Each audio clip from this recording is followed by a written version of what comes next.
found. Don't be discouraged. I was lost. I had no idea what to do.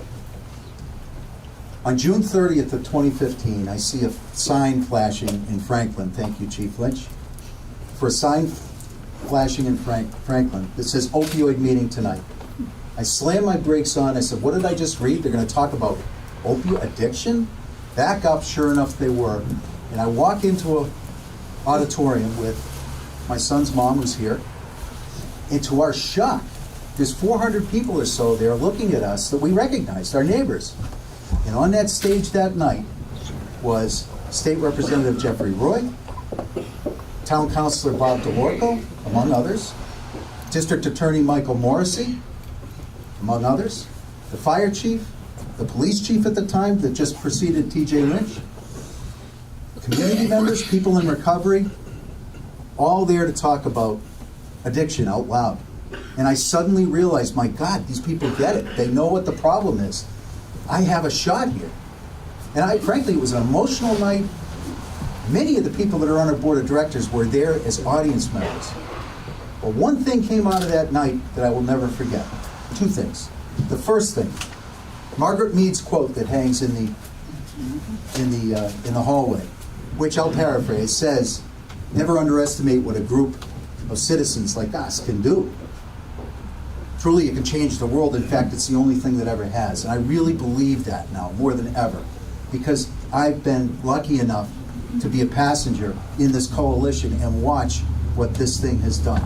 It has completely changed the landscape.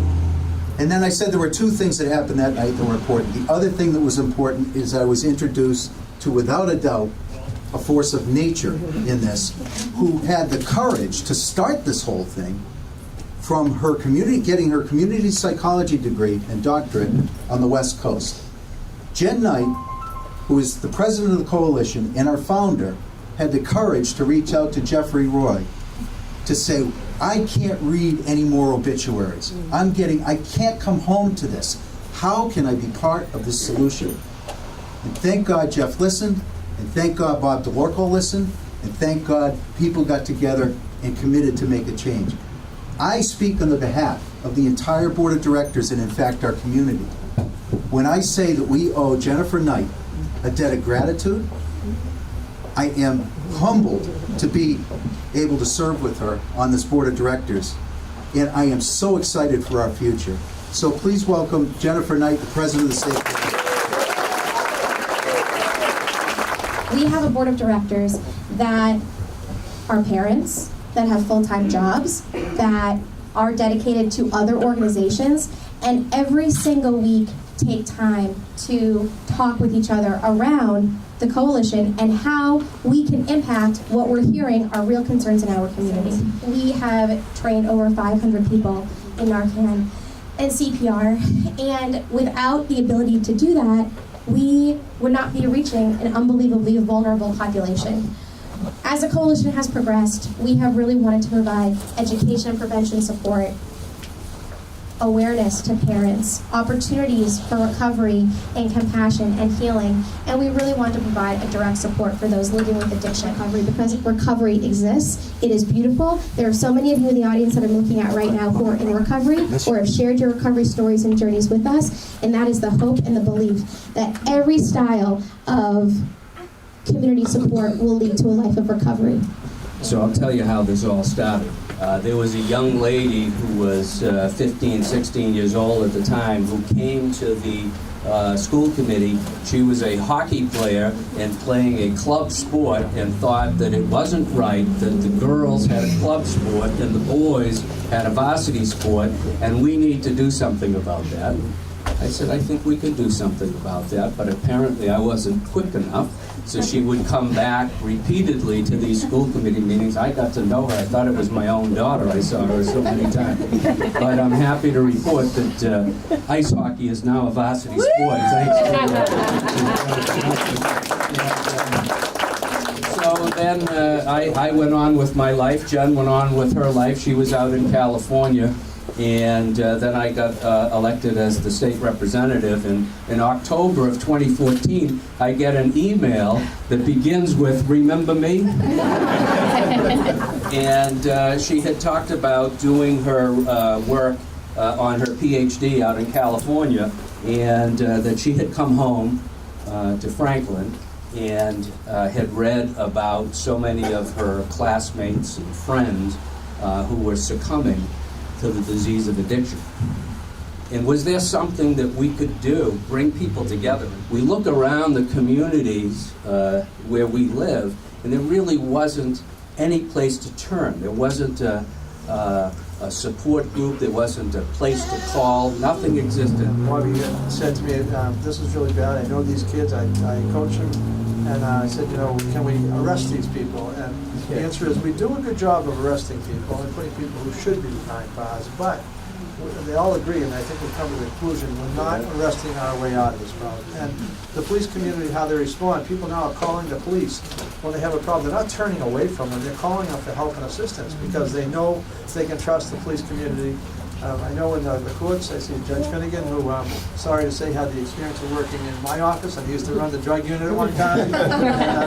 So we're trying to put that out of business a little, but the high end is still there, Your Honor. And I know that the leadership of the court, there are many people here from the court system, you know, the funny expression, it takes a village to, well, that actually, you get the village here tonight, because you have the schools, the courts, the law enforcement, the business, elected officials, and families who obviously have a loved one struggling. But we are helping people to stay alive, and by getting the services and opening a center like this and working together, you know, Brian Hamlin, I know we're dedicating, Senator Brian comes monthly to the meetings at the district attorney's office where the coalitions exchange ideas. I'm happy to be here, and it looks like there's going to continue to be some awesome work going on down here, and many lives will be saved. It'll be affected, and we hope to continue to help in any way we can. And I know my friends in the courts and the schools are sympathetic, and the police. I mean, our goal is not to arrest someone; it's to help someone, and I think we're all on board for that. So, thank you all for coming tonight.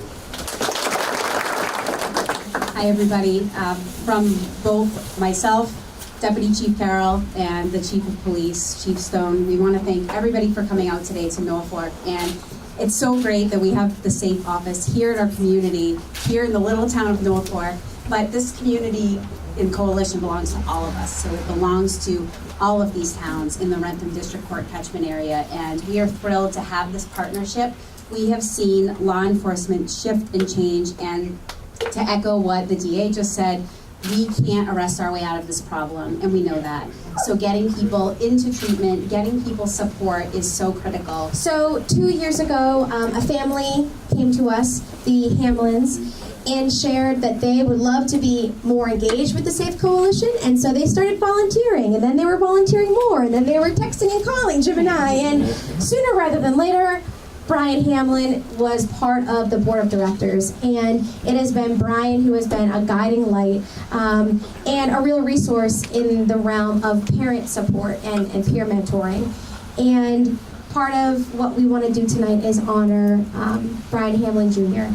And I don't want to share too much because I would love the Hamlins to speak. I have never met anyone like the Hamlins. Brian Hamlin Jr.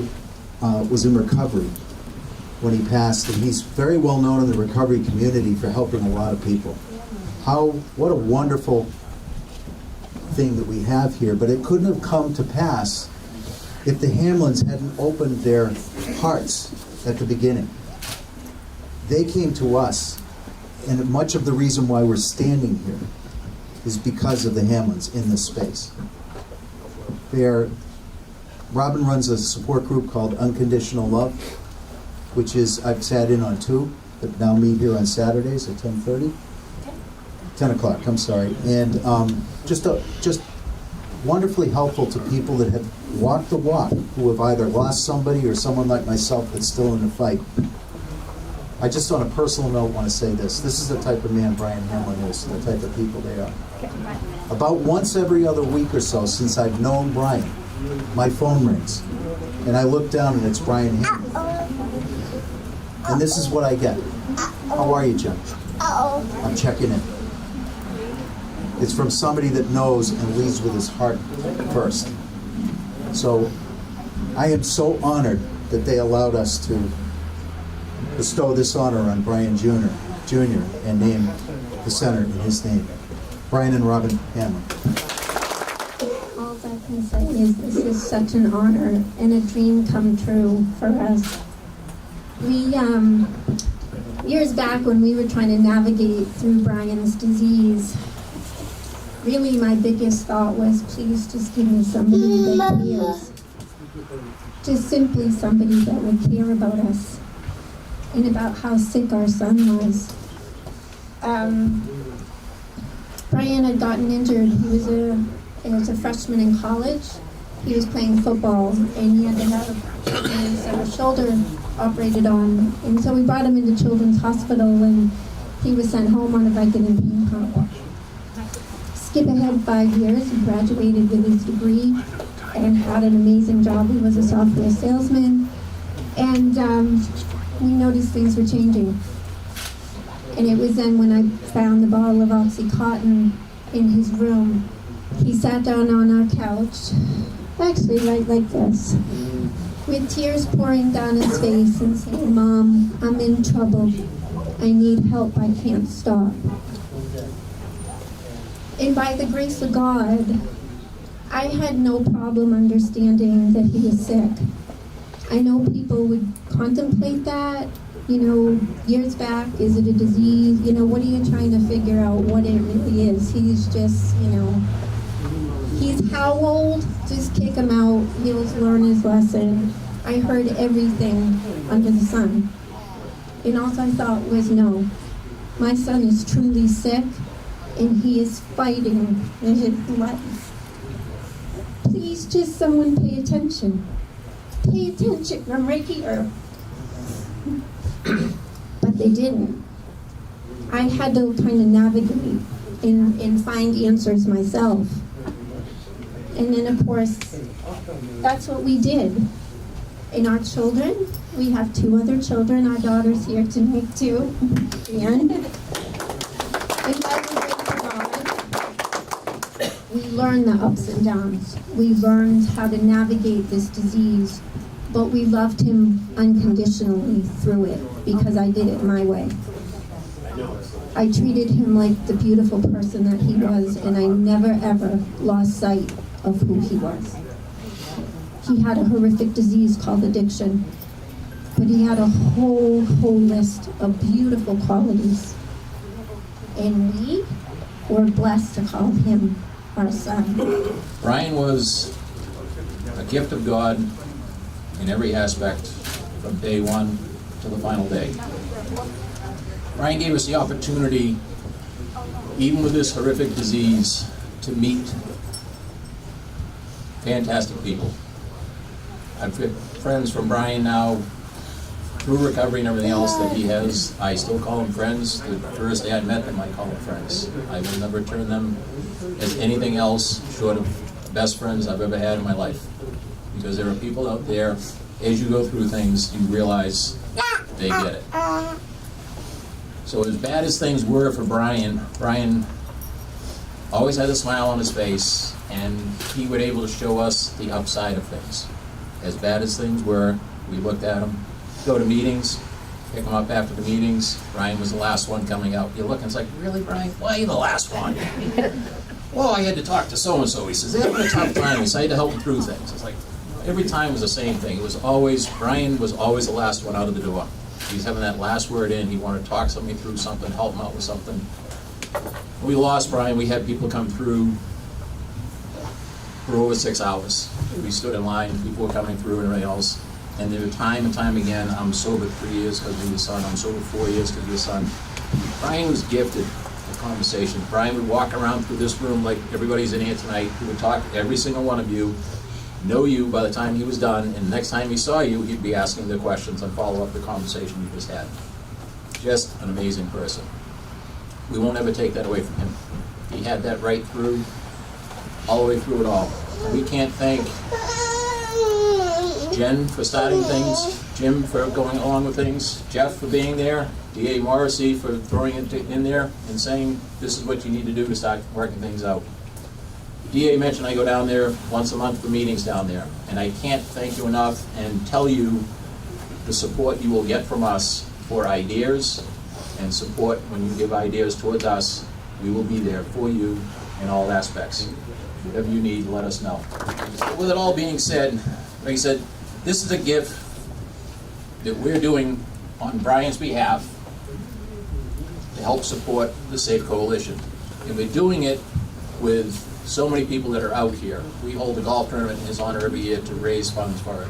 There's nothing easy with this whatsoever. Nothing at all. And we've seen over the years the different changes that have happened in the way people look at this. It is staggering to see where it started when we first went with things with Brian and where it stands now.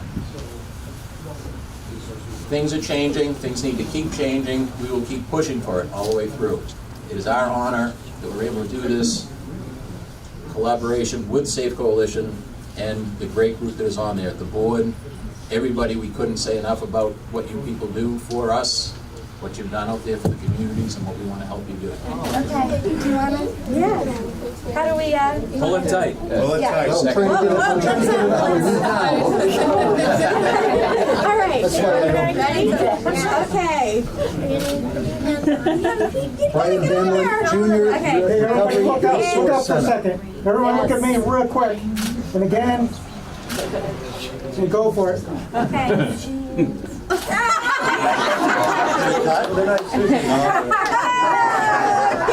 And just like recovery, it takes a couple of